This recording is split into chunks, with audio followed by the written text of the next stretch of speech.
अजीज दोस्तों, अस्सलाम वालेकुम, नमस्ते, सत श्री अकाल, जय जिनेंद्र, गुड आफ्टरनून। अजीज दोस्तों, पाकिस्तान के प्राइम मिनिस्टर और भारत के प्राइम मिनिस्टर के दरमियान तकरार और दीगर कई ऐसे इश्यूज हैं पाकिस्तान इंडिया रिलेटेड। इससे पहले दो चीज़ें आपके सामने रखना चाहूँगा। एक तो ये हमारे एक दोस्त हैं जो कि यूट्यूब पे मेरी वीडियोस देखते हैं, उन्होंने मैसेज भेजा है, अभिषेक दास जी। सर, मैं आपका वीडियो रोज़ देखता हूँ, बहुत अच्छा लगता है। आप जियो पॉलिटिक्स और पाकिस्तान पे असली सोच बोलते हैं, ये ज़रूरी है। आज आपने बोला कि अगर यूरोप डिस्ट्रॉय हो जाए तो आपका क्या होगा, आप अपने देश वापस आ जाएंगे। हमारा अपना देश भारत, और अगर हो सके तो एक बार मेरा जिक्र करना आपके अगली वीडियो में। थैंक यू, मैं lord Shiva bless you. Thank you Abhishek Das ji. देखें, मैंने अपनी वीडियो में बताया था जिसमें मैं ये क्लियर करने की कोशिश कर रहा था कि मैं वेस्ट के ख़िलाफ़ नहीं हूँ, मैं इनकी पॉलिसीज़ के ख़िलाफ़ हूँ। और आपने कहा कि मैं अपने देश वापस आ जाऊँगा, तो देखें, मेरे लिए मेरे पुरखों का देश भारत ऐसा ही है जैसे ऊपर भगवान है। भगवान के पास हम मतलब मर के ही जा सकते हैं, बाकी तो इससे पहले हमारा भगवान से क्या हो सकता है। तो भारत में एक बार विज़िट करने के लिए, आने के लिए कितने पापड़ बेलने पड़ते हैं, तो वहाँ आके रहने के लिए तो मुझे अपनी ज़िंदगी में तो ये एक ख्वाब लगता है। बाकी अगर कभी ज़िंदगी में कोई मिरेकल हुआ तो ज़रूर, लेकिन बाकी यूरोप ऐसे कोई तबाह हो भी रहा है, लेकिन फिर भी हमारे बच्चे हैं इधर, इन्होंने इधर ही रहना है और होपफुली थिंग्स गेट बेटर। इसी तरह आज हमारे एक दोस्त हैं, प्रोफेसर हैं। मैं दिल्ली आया था तो दिल्ली में उनसे मुलाकात भी हुई थी। अभी वो यहाँ पे कैम्ब्रिज यूनिवर्सिटी में पढ़ाने आए हैं, तो उनका भी आज फ़ोन आया था। तो उनसे भी इसी वीडियो के हवाले से, जिसमें मैंने बताया था कि मैं अमेरिकन पॉलिसीज़ के ख़िलाफ़ हूँ, और उनसे भी जो बातचीत हुई उसमें यही निकल के आया कि एक्चुअली द प्रॉब्लम जहाँ पे आती है ना, वो यही है कि अमेरिका अपनी वार मशीन को चलाने के लिए, इसके कॉरपोरेट सेक्टर को बचाने के लिए, उनके पैसे को बढ़ाने के लिए पूरी दुनिया के अमन को ख़राब कर रहा है। आप ये देखें कि आज से 20 साल पहले दुनिया में $100 बिलियन की कोई कंपनी नहीं होती थी, शायद एक दो होती थी। $200 बिलियन की कोई नहीं होती थी। $300 बिलियन, आज 3 ट्रिलियन पे एप्पल आ जा रही है। एप्पल कॉरपोरेट $3 ट्रिलियन, 3000 बिलियन, और कई कंपनियां 1 ट्रिलियन क्रॉस कर गई हैं। $500 बिलियन से तो दर्जनों कंपनी हो गई हैं क्रॉस। आज से 20-25 साल पहले अगर आप जाएं तो दुनिया में किसी के पास $100 बिलियन नहीं होता था।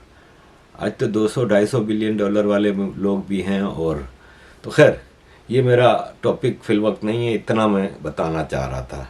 अजीज़ दोस्तों, भारत ने ऐलान किया है कि भारत अपना पहला चिप 2024 के एंड तक बना लेगा।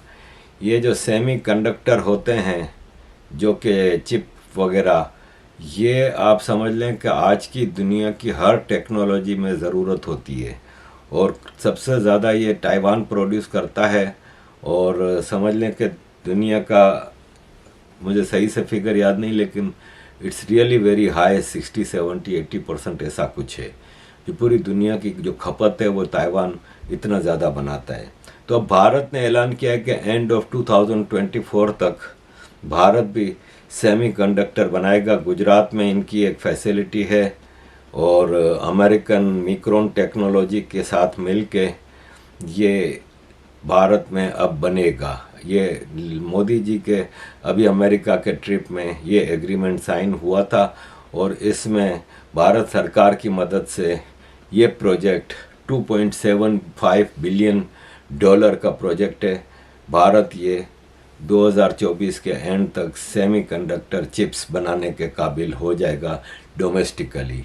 लेकिन आपको फिक्र करने की ज़रूरत नहीं है, पाकिस्तान ने भी इसके जवाब में ऐलान कर दिया है। ये देखें, दावत इस्लामी वाले हमारे भाई बैठे हैं, ये पूरी दुनिया में लोगों के मसाइल हल कर रहे हैं। अब सेमीकंडक्टर बना के भारत क्या कर लेगा? ये देखें, ये मसले हल कर रहे हैं कि केले का रुख किस तरह रखना चाहिए, अगर टेबल पे केला पड़ा है तो इसका मुंह किस तरफ रखना चाहिए और पैर किस तरफ रखने चाहिए। अगर आप स्कूटर पे जा रहे हैं और आपके पीछे एक लड़का बैठा है तो उसको सेक्सुअल ख्याल आ सकते हैं, इसलिए आप बीच में तकिया रखा करें। अगर आप रास्ते में जा रहे हैं तो आप ऐसे चश्मे पहने जिसमें ऊपर का हाफ है ना, ग्लास का ऊपर का हाफ वो ब्लर हो, धुंधला हो, ताकि आपकी नज़र नीची रहे, आप दूसरे लड़कियों को ना देख सकें। ये इस तरह के मसले बैठ के 24 घंटे ये इंसानियत की खिदमत कर रहे हैं। तो भारत फिक्र ना करे, पाकिस्तान भी बड़े क्लास के ऐसे प्रोजेक्ट लेके आता है, और हमारे यहाँ ये प्रोजेक्ट तो बहुत सारे हैं, मतलब इनके पास हर चीज़ का इलाज मौजूद है, और ये बाकायदा एजुकेटेड हैं। ऐसी इनकी एजुकेशन है कि इनके जो हाईली लेवल के लोग हैं ना, वो छोटे छोटे बच्चों को जब लेक्चर दे रहे होते हैं तो छोटे बच्चों को कहते हैं कि तुमने स्कूल में गलत पढ़ा है, स्कूल और साइंस को नहीं बिलीव करो। हमारे आला हजरत इमाम अहमद रज़ा बरेलवी ने ये किताब लिखी है कि कुरान ज़मीन है ना वो चपटी है, गोल नहीं है, तुम क्यों साइंस को वो मानते हो। ये खिदमत कर रहे हैं इंसानियत की, और आप सेमीकंडक्टर बना रहे हैं। इसीलिए भारत ने एक और कारनामा अंजाम दिया है। यूट्यूब के नए सीईओ आ गए, हमारे माई बाप भाई हमारा यूट्यूब चलाते हैं, नील मोहन जी। अब दुनिया की टॉप जो कॉरपोरेट्स हैं ना, ख़ास तौर पर टेक्नोलॉजी की, उनमें से 25 के सीईओ इंडियन ओरिजिन के हैं। और मैं इस पे वापस ये ऑब्जेक्शन उठाता हूँ, मुझे फिर कहेंगे कि इस्लामोफोबिक है। भारत में कहते हैं कि 20% मुसलमान रहता है, कोई 18% कहता है, कोई 15%, चले आप 20% पे एग्री करें तो 25 सीईओज में से भी 20% मुसलमान होने चाहिए ना। तो हम ज़रा देखें इसमें से कितने मुसलमान हैं। भाई सॉरी, मैं हिंदू फोबिक इस्लामोफोबिक तो नहीं हूँ, लेकिन अगर नहीं है तो मैं क्या करूँ। इसमें से कम 20% का मतलब 5 मुसलमान सीईओ होने चाहिए, क्योंकि भारत के 20% मुसलमान होते हैं, तो इसमें से तो एक भी नहीं है। तो ये हमारे मदरसा से पढ़ के आते हैं तो फिर यही हाल होगा। अब आगे बढ़ते हैं पाकिस्तान के हवाले से। पहले मैं ज़रा IMF के हवाले से, कल की वीडियो में मैंने आपसे कहा था कि पाकिस्तान ने पैसा हासिल करने के लिए, क्योंकि डिफ़ॉल्ट हो चुका था, और इसके लिए अमेरिकन एम्बेसडर, उधर पाकिस्तानी एम्बेसडर अमेरिका में स्टेट डिपार्टमेंट के पाँव में बैठ गए थे कि प्लीज़ बचा लो, डिफ़ॉल्ट हो रहे हैं, हम आपके हैं, हम आपके ग़ुलाम हैं, आपको अच्छा लगेगा कि आपका ग़ुलाम डिफ़ॉल्ट हो जाए, हम आपके लिए हर तरह से खिदमत देने को तैयार हैं, प्लीज़ बचा लो बचा लो।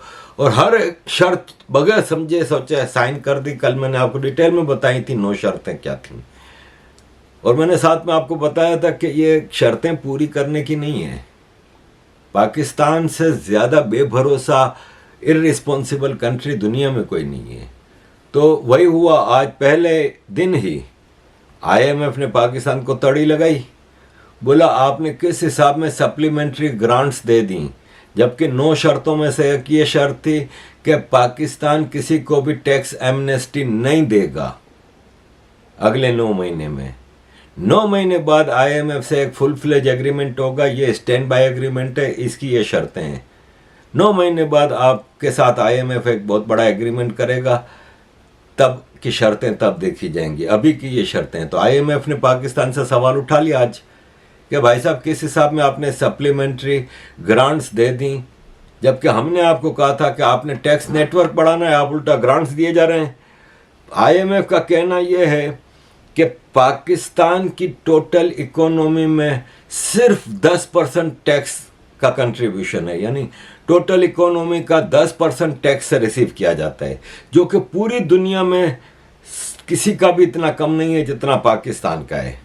और बजट डेफिसिट है ना, जो आपका 13% से ऊपर बढ़ गया है, आप उसको कैसे पूरा करोगे? तो यहाँ पे ये सिलसिला चल रहा है। तो दूसरी तरफ आईएमएफ ने पाकिस्तान को टारगेट दिया है कि अगले 3 साल में आपको 91.5 बिलियन डॉलर भीख जमा करनी है, यानी 30.5 बिलियन डॉलर पर ईयर। और आईएमएफ ने कहा है कि 2023, 2024 से लेकर 2025, 2026 तक के पाकिस्तान के अगले 3 साल में 91.536 बिलियन डॉलर आपने लोन्स और पैसा और ये सब लेना है। अगर आप नहीं ले सके तो फिर पाकिस्तान का कुछ नहीं हो सकता। और ये सारी चीज़ें अब पाकिस्तान अपना अगले 3 साल का डेट मैनेजमेंट पूरा कर रहा है। वो ऐसे कि पाकिस्तान ने कहा कि हम जो अपने स्कूक बॉन्ड और दूसरे जो बॉन्ड इशू करते हैं, जिसमें पूरी दुनिया के इन्वेस्टर्स को कहते हैं कि आप हमारा बॉन्ड खरीदें, ये सपोज $1000 का बॉन्ड है, साल का हम आपको $100 प्रॉफिट देंगे, इंटरेस्ट देंगे, वॉटेवर। तो वो 1 साल का बॉन्ड होता है, उसकी मैच्योरिटी 1 साल बाद, यानी वो 1 साल बाद उनको वापस पूरे पैसे करने होते हैं। $100 पर 1000 मैंने ऐसे ही एक मिसाल दी है। मुझे सही इंटरेस्ट रेट नहीं पता कि पाकिस्तान किस इंटरेस्ट रेट पे ये चीज़ें करता है। तो पाकिस्तान की सरकार चाह रही है कि लॉन्ग टर्म स्कूक बॉन्ड निकाले जाएं, यानी 5 साल के लिए, 3 साल के लिए, ये चीज़ें तो निकालें भाई। लेकिन खरीदेगा कौन? पाकिस्तान ठीक है, इस वक्त सऊदी अरब और उससे $3 बिलियन इमारात से मिला के ले लिए हैं, चाइना से $5 बिलियन की रोल ओवर कर ली है। और अब आईएमएफ से अभी तो ये एग्रीमेंट 12 तारीख को मैनेजमेंट के पास जाएगा। ऑलरेडी पाकिस्तान ने शर्तों की वायोलेशन शुरू कर दी है। तो लेट्स सी कि ये कहाँ तक जाता है। लेकिन $91 बिलियन अगले 3 साल में पाकिस्तान के लिए जमा करना नामुमकिन है। अब 91 कह रहे हैं, मैं आपको गारंटी देता हूँ कि $25 बिलियन 3 साल में नहीं जमा कर सकते। अजीज दोस्तों, इसके अलावा सिचुएशन ये है कि पाकिस्तान है ना, उसने 10 साल पूरे कर लिए सीपेक के, और सीपेक को 2013 से 2023 10 साल हो गए। उस वक्त नवाज शरीफ की सरकार थी, आज उसके भाई की सरकार है। तो उसने एक बहुत बड़ी पार्टी रखी और उसमें सबको मुबारकबादें दी कि चाइना के अजीम लीडर जी जिनपिंग और पाकिस्तान के अजीम लीडर नवाज शरीफ का ये विजन था और एक गेम चेंजर है, और पाकिस्तान और रीजन में बड़ी तरक्की होगी इससे, और इससे अफ़गानिस्तान, ईरान, मिडल ईस्ट और ये सब तरक्की हासिल करेंगे। तो भारत की सरकार इस प्रोजेक्ट के रास्ते में रुकावटें ना डाले, बल्कि इसमें शामिल हो जाए। ये भारत को भी तरक्की देगा। तो भाई शहबाज शरीफ, मसला ये है कि भारत ऑलरेडी बहुत ही तरक्की कर रहा है। भारत की तरक्की को तो तुम सोच भी नहीं सकते, वहाँ तक जा रहा है। तो तुम अपनी सोचो, ये गेम चेंजर है बिल्कुल। इसलिए कि 2013 में जब ये सीपेक शुरू हुआ था ना, तो पाकिस्तान का टोटल एक्सटर्नल डेट जो कर्जा है ना, वो शायद $50 बिलियन भी नहीं था। आज $150 बिलियन के करीब पहुंच गए हो तुम लोग। तो गेम चेंजर पाकिस्तान का तो कचरा निकल गया है। और इस सीपेक से कोई हमें बता दे कि पाकिस्तान को कहाँ क्या फ़ायदा हुआ है, कोई हमें बता दे। सिवाय पंजाब के किसी को फ़ायदा नहीं हुआ। पंजाब में गांव-गांव में तुमने इलेक्ट्रिसिटी पहुंचा दी, क्योंकि चाइना ने तुम्हें वहाँ पे इलेक्ट्रिसिटी के सारे वो लगा दिए हैं। पंजाब में वैसे ही मोटरवेज का जाल बिछा हुआ था, बाकी अब छोटे छोटे गांव तक तुमने रोड पहुंचा दिए। कराची से तो हैदराबाद का हाईवे नहीं है भाई। कराची से तो 2 रास्ते, पोर्ट है ना भाई, तो 2 रास्ते निकलते हैं। एक हैदराबाद और फिर ऊपर जाता है सिंध मुल्तान तक और फिर पंजाब तक, और एक जाता है बलूचिस्तान की तरफ कोस्टल हाईवे। कोस्टल हाईवे तो हर साल बारिश में बह जाता है और पिछले साल के सैलाब में तो बिल्कुल ही फारिग हो गया, खत्म, गायब हो गया। हैदराबाद तक का हमारा हाईवे नहीं है भाई, बनता है हर साल, बनता है हर साल बह जाता है, क्योंकि तुम लोगों का वो क्वालिटी वर्क हमें पता है ना कि 100 करोड़ की अगर तुम कोई हाईवे बनाते हो तो उसमें से 80 करोड़ तो ऊपर से खा लिए जाते हैं। अब 20 करोड़ में जो हाईवे 100 करोड़ का बनना चाहिए वो 20 करोड़ में बन रहा है, तो उसमें क्या मटेरियल होगा और क्या उसकी वैलिडिटी होगी, क्या इसकी स्ट्रेंथ होगी। तो तुम्हारा सीपेक हमें पाकिस्तान में उल्टा चाइना का 40-50 बिलियन डॉलर तुमने कर्जा, बल्कि शायद कहने वाले कहते हैं 60-70 बिलियन डॉलर तक गया है। तुमने चाइना का कर्जा बढ़ा दिया, चाइना को आधा मुल्क बेच दिया, गिरवी रख दिया है। पूरे बलूचिस्तान गिलगित बल्तिस्तान में चाइनीज आर्मी डेरे डाल के बैठी हुई है। तो कौन सा गेम चेंजर है भाई। और ईरान, अफगानिस्तान डायरेक्ट चाइना से ऊपर ऊपर ही रास्ता बनाएंगे, क्योंकि तुम्हारे पाकिस्तान का कोई मतलब दुनिया में रेपुटेशन ही नहीं है।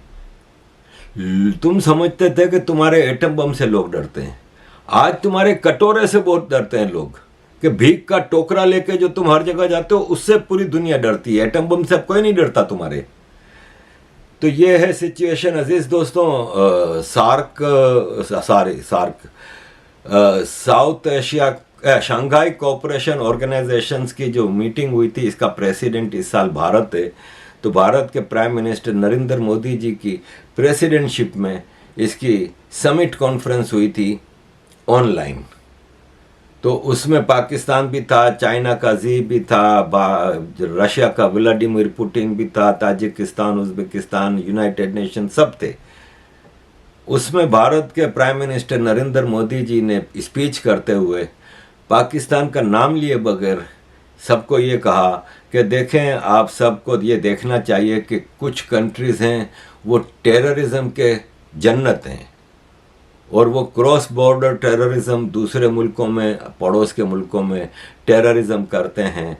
और फिर चाइना का नाम लिए बगैर उन्होंने कहा कि इसलिए कुछ कंट्रीज ऐसे हैं जो उनके खिलाफ बात नहीं करते, जो क्रॉस बॉर्डर टेररिज्म करते हैं। तो उनको चाहिए कि टेररिज्म सबका मसला है और उसको कंडेम करना चाहिए। ये बातें की। तो जवाब में फिर शहबाज शरीफ ने स्पीच की। तो शहबाज शरीफ ने ये कहा कि देखें, हमें रीजन के जो डिस्प्यूट्स हैं ना, उनको यूनाइटेड नेशंस के रेजोल्यूशन के साथ सॉल्व करना चाहिए, और उसको बहाना बना के हम दूसरे मुल्कों को टेररिज्म का नाम ना दें, और राइट टू सेल्फ डिटर्मिनेशन सबका हक है। अब यूनाइटेड नेशंस रेजोल्यूशन का जहाँ तक मसला है, तो शहबाज शरीफ, कश्मीर की तुम बात कर रहे हो ना, तो कश्मीर का यूनाइटेड नेशंस का 1948 का रेजोल्यूशन साफ अल्फाज में पहली जो शर्त कह रहे हैं ना, क्योंकि कोई भी रेजोल्यूशन एक्सेप्ट करने के लिए आपको उसकी पहली शर्त से ही शुरू करोगे ना। तो पहली शर्त यह है कि पाकिस्तान एक इन्वेडर है कश्मीर में। पाकिस्तान का आम नागरिक और आर्मी और हर किस्म का पाकिस्तानी सबसे पहले रियासत जम्मू कश्मीर, लद्दाख, गिलगित बल्तिस्तान से निकले।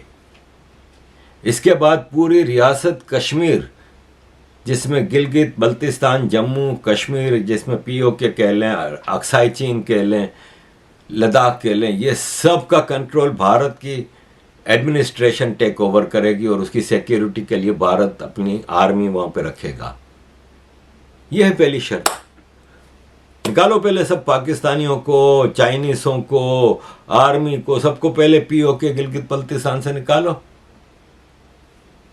लेकिन नहीं, तुम, क्या मैं बोलूं तुमको अजीज दोस्तों। इसके अलावा एक और मसला हुआ है कि पाकिस्तान ने इंटरनेशनल काउंसिल एक है जो कि non UN inter governmental organisation है डी हेग में, और डी हेग में हॉलैंड में इस इंटरनेशनल कोर्ट है ना, इसको आप कोर्ट भी कह सकते हैं, permanent court of arbitration non UN inter governmental organisation जो है उसने कहा है कि पाकिस्तान ने हमें कहा है कि भारत है ना वो पानी के मामले पे पाकिस्तान के साथ कुछ वायोलेशन कर रहा है, और भारत है ना एक 330 मेगावाट का किशन गंगा डैम झेलम रिवर पे बना रहा है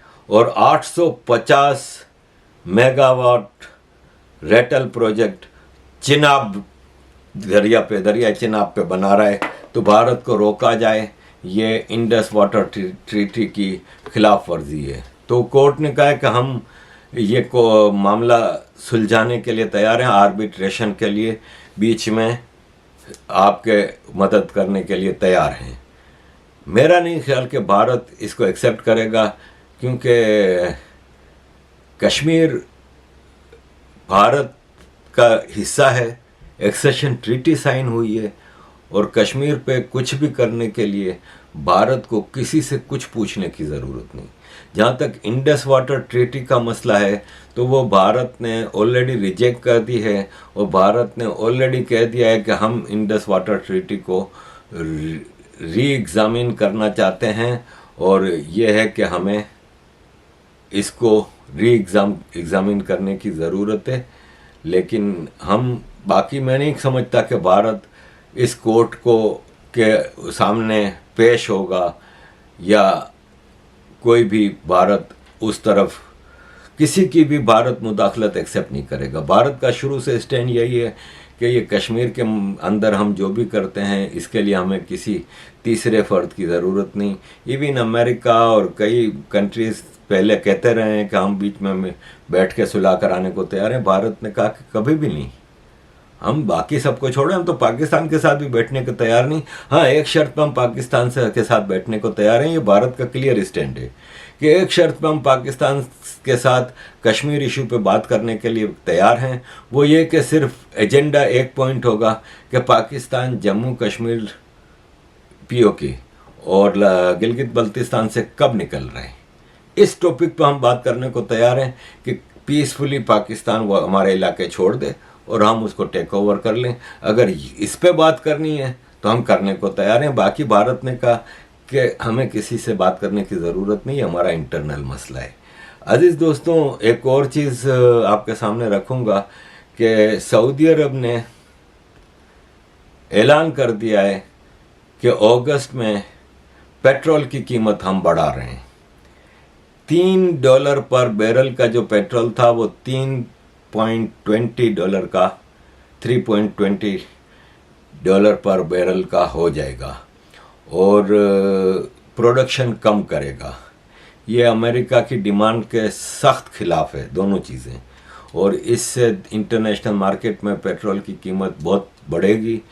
लोग एक्सपेक्ट कर रहे थे कि अगस्त में सऊदी अरब पेट्रोल की प्रोडक्शन बढ़ाएगा और 50 सेंट कम करेगा, लेकिन सऊदी अरब ने प्रोडक्शन कम करने का ऐलान किया है और 20 सेंट बढ़ाने का ऐलान किया है। इसमें दुबई, ओमान और गल्फ़ के कंट्रीज़ भी शामिल हैं। तो इससे फिर क्या है कि वो रिफाइनिंग और उन सब के खर्चे मिला के पेट्रोल की कीमत काफ़ी बढ़ने का चांस है। तो अज़ीज़ दोस्तों, ये मेरे पास और भी बहुत ख़बरें हैं, उसके लिए मैं समझता हूँ कि हमें एक अलग से वीडियो बनानी होगी। अज़ीज़ दोस्तों, thank you very much for your support. Kindly keep supporting. Thank you.